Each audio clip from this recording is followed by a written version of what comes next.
Oromoo ta'uu irra jiraata. Rawma tokko fiin dhufe wanni tokkichisan waa'ee irraanfatamu yookaan dagatamu baha Oromiyaa irratti. Baha Oromiyaa irratti maaltu deemaa jira? Baha Oromiyaa keessaafuu Harargee baha irratti maaltu deemaa jira? Maal quba qabna, maal wal quba qabsiifna? Uummanni keenya baha irra jiru maal keessa jira?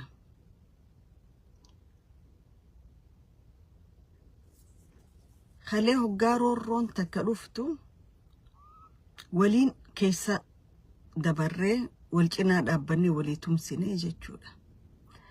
Laata wanni tokko akka malee nuu galee gaafa TPLF ummata fixxu lafa gurgurattu okeedha. Gaafa garuu jarattiin amma jirtu tun lafa gurgurtee ummata fixxu gaafa TPLF it's not okay fudhataman qabu nama ajjeesu lafa gurguruun. Garuu gaafa OPDO ammaa tana lafa gurguruun nama ajjeesu waan fedhan godhuun okeedha. Akkasi fudhannee jirra. Akkasi yoo fudhanne ta'e hiikan biyyummaatii fi hiikan sabummaa nuuf hin galle jechuudha. Naannawa bakka itti dhalanne irraa waa hedduudha dhageenya. Arran akka sabaatti jirus kan lakkoofsa sabaa hin guunnes aggaamiinni Oromoo irra godhu ni agarra. Qabsoon Oromoo jalqaba saba biyya san keessa jiru jibbuudhaa miti. Saba san balleessuudhaa miti. Qabsoon Oromoodhaa ifi haif bulchuudha.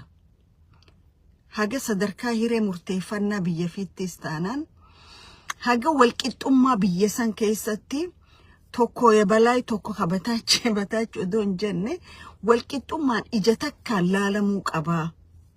Hajo akkuma biyyoota Afrikaa kana biyyoota adii kana keessatti discrimination keessa jiraatu malee garuu namni mirga walqixaa qabaa jechuudha.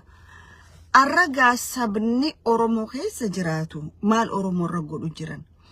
Tokko kadura Oromiyaa Harargeen baha mootummaa afur jala bulu jirti.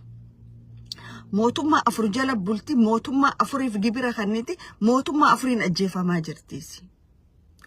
Uummanni tokko ka qubsumaan naannaa Rabbiin isa qubsiise jiraatu ka mootummaa afur jala divide godhan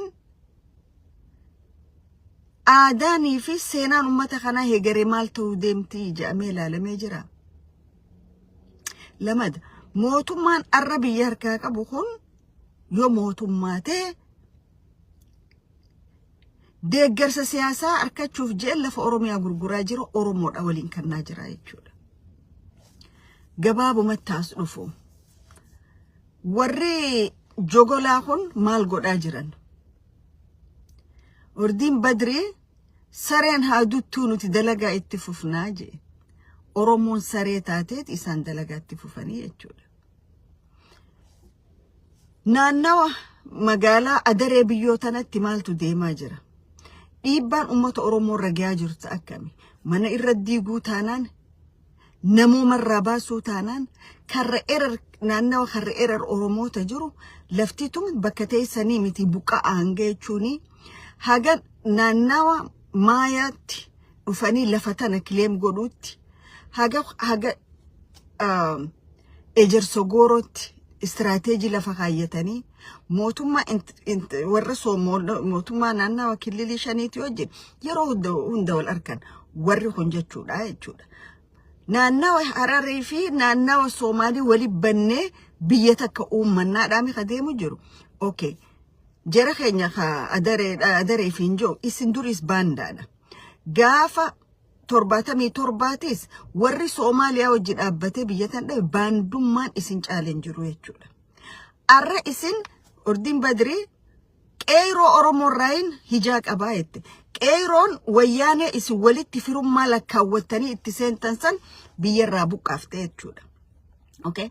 Haga daqiiqaa dhumaatti isaan Tigraay sanii deeggarsa ati godhaafi turteessanii jira jechuudha.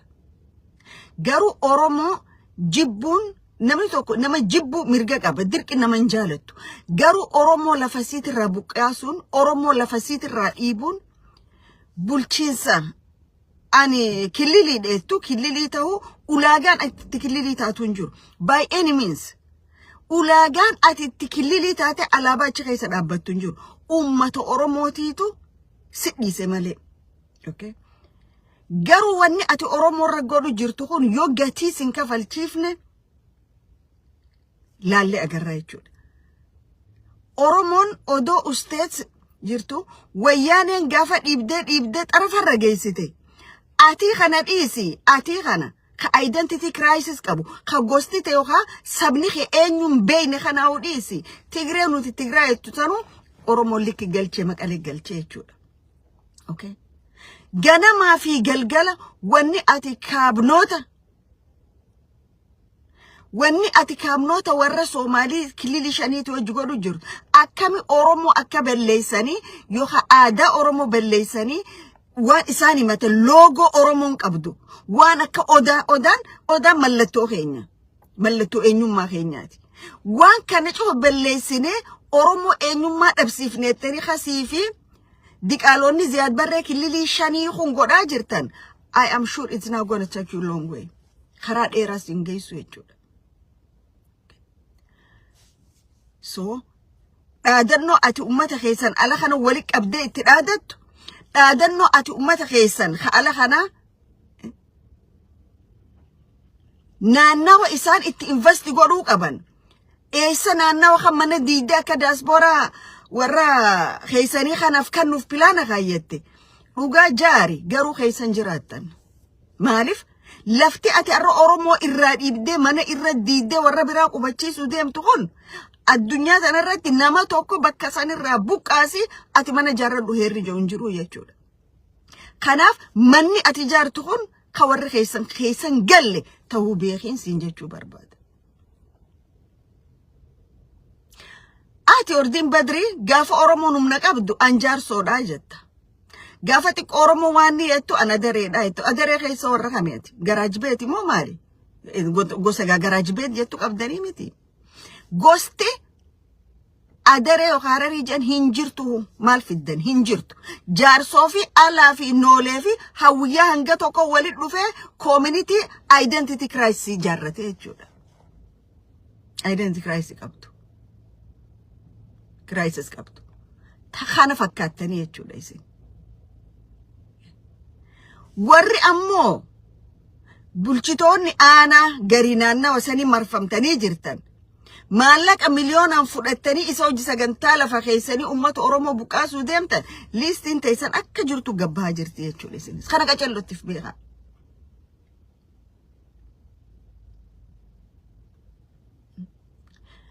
manguddoo maallaqa achirraa fudhattaniiti qarshii 2,000 fi 3,000 manguddoo kannitanii bar inni nama gaarii lafa tolchuu jira ji'i lallabii ettaniin jechuu yaa badu oopidoo waan nyaattu malee waan yaaddu hin beekne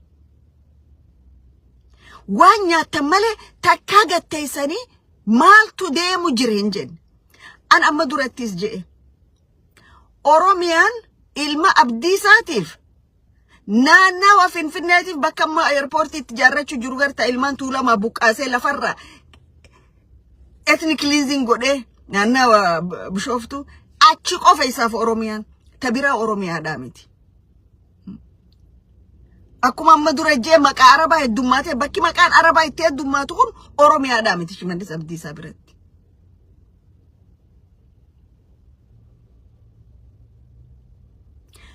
nuti oromoon Ahmad ta'us Mangistuu ta'us Tolasaa ta'us oromoodhaa ennaa gadhiiga oromoo qabutti garuu inni mitii je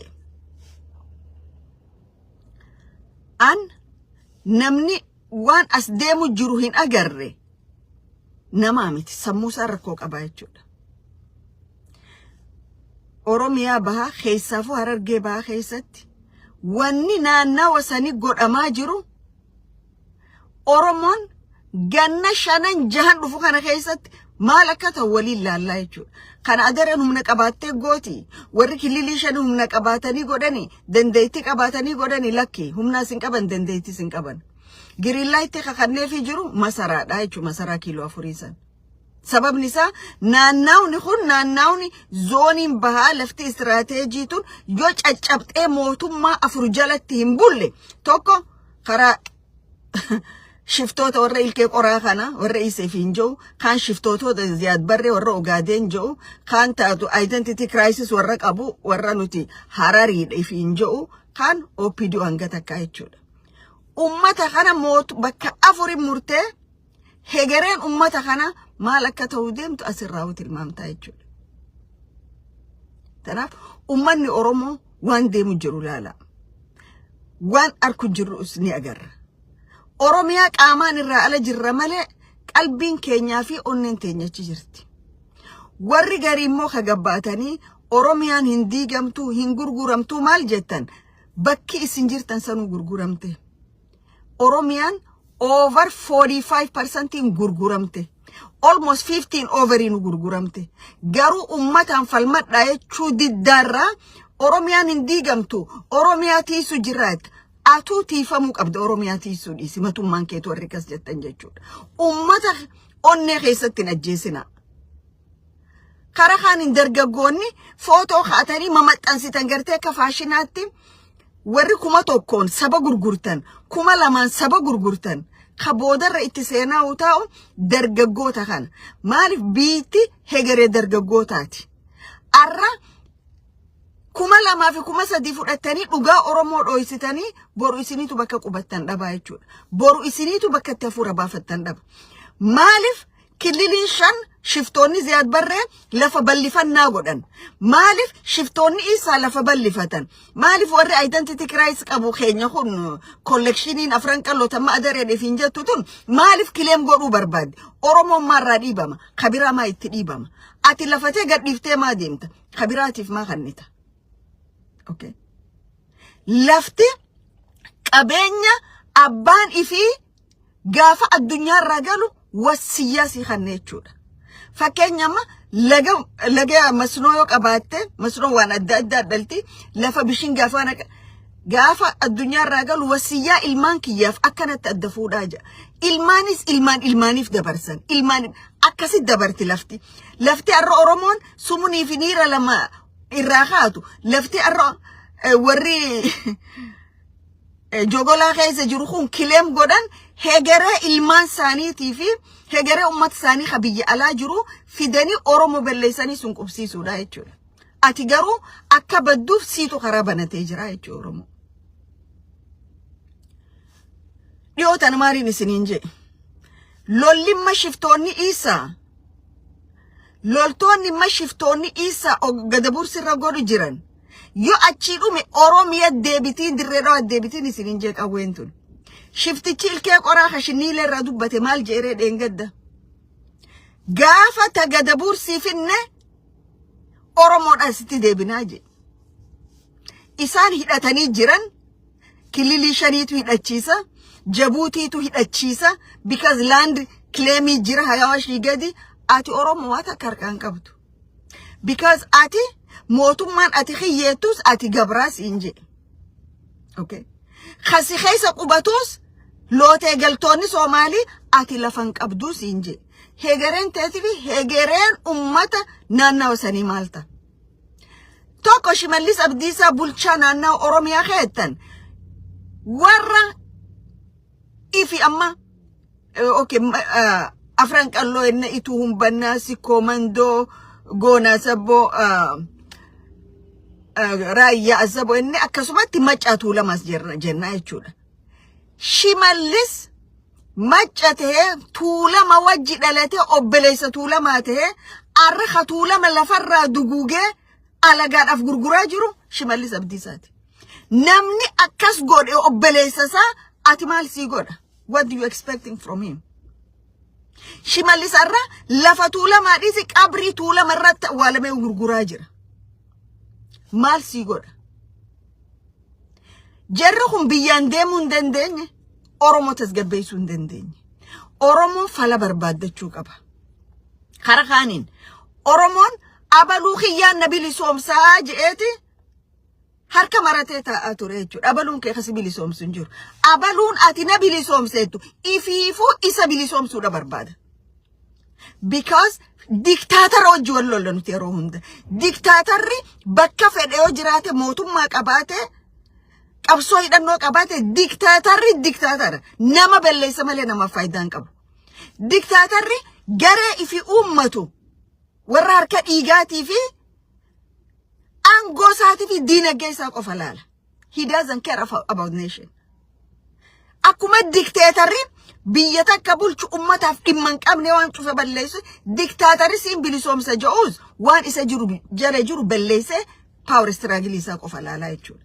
Kanaaf Oromoon waan irra if dhiiftee abaluu dhufee dukana keessaa na baasee ittiin qabdu jechuudha.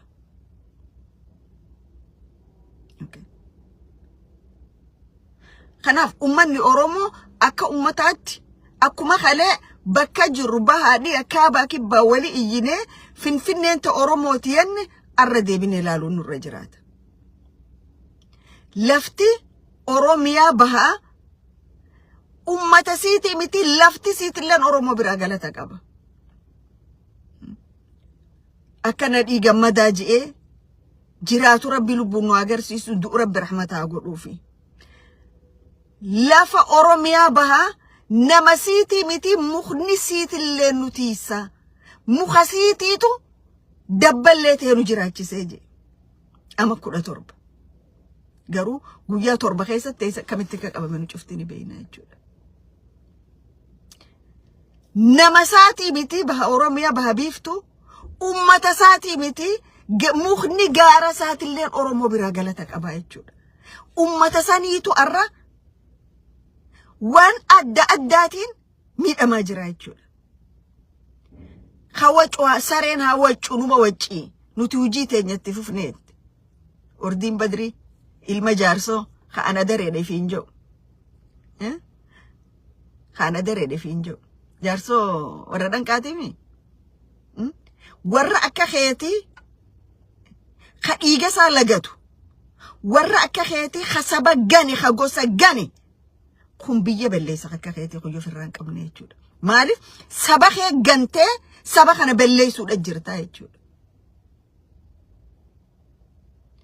Warri ol baatanii inni kana godha warra biraa maaltu ne warra Harargee dhiyaafa maaltu ne Harargee kana keessa gaafa finfinneen rakkoon finfinnee kaatu maaltu ne warra Matakkal warra Goojjam Matakkal Oromoota Matakkal maaltu ne finfinnee dubbatan. Oromoota Walloo Kamisee maaliif finfinnee dubbatan? Oromoonni Cinaasanii Focaalee maaliif finfinnee dubbatan? Waan laftitu lafa Oromootaatiif. Warri rakkoo namicha baandaa kanaa dubbachuu jiru gochaa inni nama godhu jiru waan Oromoo ta'aniif. Bakka fedhattaa dhalatu Oromoon Oromoodha jechuudha. Oromoon kana dur irra walii galee bakka feete dhaladhu Oromoo ta'uu kee qofaatu mirkaneessaa jechuudha. Kanaaf ummanni Oromoodha. Wanni ati na bilisoomseettee eeggattu ifiifuu bilisoomu waan qabuuf matummaan isaatu gabrummaa diktaatara nama tokkoo jala jira abbaa irree nama tokkoo jala jira waan ta'eef ummanni akka ummataaf fala barbaadda. Naaf gala ummanni tokko yoo nama dura deemu hin qabaanne nama waa isaa godhu hin qabaanne isa waan ni godhu galman gahuu jaan si keessaa baasaniis. Si keessaa baha. Samiirraan dhufu lafa keessaa waliin burquu jechuudha. Si keessaa dhufu. Kanaaf wanni ati eeggachaa turte imimmaan narraa haqa ifa bilisummaan nagarsiisachaa turte kaampii nama tokkooti. Kaampii nama dhuunfaa tokkooti. Maraataa ganamaa galgala gabbee hawaasa arrabsuuti. Maraataa ganamaa galgala gabbee waan nyaate nyaanne jiru. Maraataa ganamaa galgala ifii hatee namaan hattuu jiru. Maraataa ganamaa galgala faradee namaan faradduudha jiru. Akkanaati. Ka kiiloo 4 jirus kana ka gaaraasiin bilisoomsa jirus kana jechuudha. Amala wal fakkaatu qaban. Kun Oromiyaadha diiga kan zooniilee waraanaa diiga. Kun Oromoodha jeesa kun ammoo wal ni beeknaa miti. Kanaaf an amma kana gubaa jiru waan Oromoon keessa jirtu. Waan bahni biiftuu keessa jiru.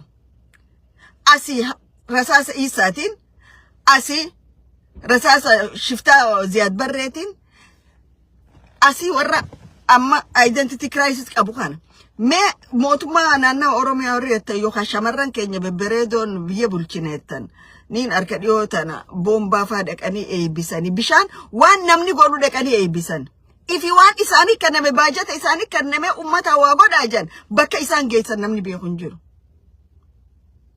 Bakki isaan geessan namni beeku hin jiru. Garuu ka ummanni biyya alaa ummata isaanii jaalalaaf rakkoo ummata isaanii arkanii ummatuma kanaaf mee waan dandeenyu goona jan dhaqaniiti muranii jechuudha waan sila isiniitu san godhuun isinirra ture jechuudha. Cunduroota Oromiyaa bahaa bulchu. Mee amma dubartoonni Oromiyaa bahaa bulchitan rabbitti isin qabe mee adaree biyyoo dhaqaa mana hidhaa adaree biyyoo Gurban identity crisis qabuun gurban ilmi jaarso warra dhanqa ka'anarra adareedha Jordiin Badrii kun waan inni Oromoo mana hidhaa adaree biyyoo keessa godhu jiru deemaa laala